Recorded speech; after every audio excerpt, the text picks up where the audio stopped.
È morta oggi all'età di 89 anni nella sua casa di Via Veneto a Roma Marina Cicogna, prima produttrice cinematografica in Europa, profondamente legata da sempre alla Mostra internazionale d'arte cinematografica di Venezia, fondata da suo nonno il conte Giuseppe Volpi di Misurata, presidente della Biennale, il ricordo del direttore della mostra Alberto Barbera.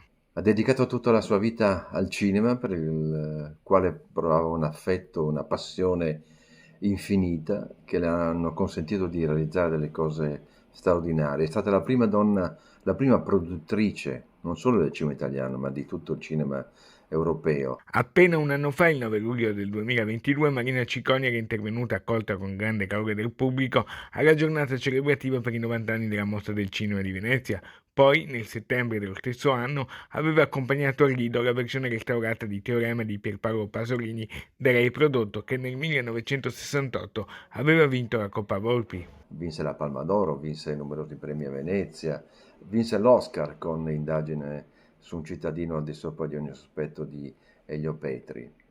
Fece scelte anticonformiste anche nella sua vita privata. Il ricordo commosso della giornalista del Corriere del Veneto Sara D'Ascenzo, marchigiana ma veneziana d'adozione, che insieme a Marina aveva curato la sua ultima autobiografia, Ancora spero. Ero andata da lei per il progetto di questa autobiografia in cui l'avrei voluta aiutare.